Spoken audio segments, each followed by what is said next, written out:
Kerala hockey association പിരിച്ചുവിടണമെന്ന് സർക്കാർ ഉത്തരവ്. V Sunilkumar അധ്യക്ഷനായ സംഘടന തുടരേണ്ടെന്നും 3 മാസത്തിനകം പുതിയ തെരഞ്ഞെടുപ്പ് നടത്തണമെന്നും ഉത്തരവിൽ പറയുന്നു. നടപടി അടുത്തത് അറിയിക്കാൻ സ്പോർട്സ് കൗൺസിൽ സെക്രട്ടറിക്ക് നിർദ്ദേശവും നൽകി. ഉത്തരവിന്റെ പകർപ്പ് കേരള വിഷൻ ന്യൂസിന്. കഴിഞ്ഞ ദേശീയ ഗെയിംസിൽ കേരള ടീമിന് പരിശീലനം നൽകുന്നതുമായി ബന്ധപ്പെട്ട് തുടങ്ങിയതാണ് കേരള സ്പോർട്സ് കൗൺസിലും കേരള ഹോക്കി അസോസിയേഷനും തമ്മിലുള്ള ശീതയുദ്ധം. ടീമിനെ ഒരുക്കുന്നതിലും മെഡൽ നേടുന്നതിലും ഹോക്കി അസോസിയേഷൻ പരാജയമാണെന്ന് കായിക മന്ത്രി അബ്ദുറഹ്മാൻ പരസ്യമായി പറഞ്ഞിരുന്നു. പലതവണ ഇതിന്റെ പേരിൽ ഹോക്കി അസോസിയേഷൻ അധ്യക്ഷൻ വി സുനിൽകുമാറും മന്ത്രിയും തമ്മിൽ പരസ്യ പോര് തുടർന്നു.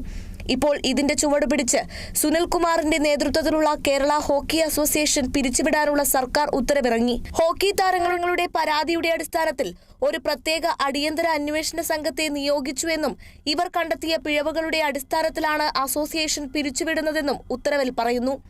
കേരള ഹോക്കി പിരിച്ചുവിട്ട ശേഷം വിദഗ്ധരെ ഉൾപ്പെടുത്തി ഒരു അഡ്ഹോക് കമ്മിറ്റിക്ക് രൂപം നൽകാനും ഉത്തരവിൽ പറയുന്നു. 3 മാസത്തിനുള്ളിൽ പുതിയ ഭരണസമിതിയെ തെരഞ്ഞെടുക്കാനും ഉത്തരവിൽ പറയുന്നു.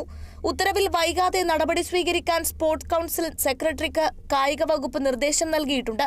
പുതിയ നീക്കത്തിലൂടെ കായിക മന്ത്രിയും കായിക സംഘടനകളും തമ്മിലുള്ള പോര് മുറുകുകയാണ്. Kerala vision news, Thiruvananthapuram.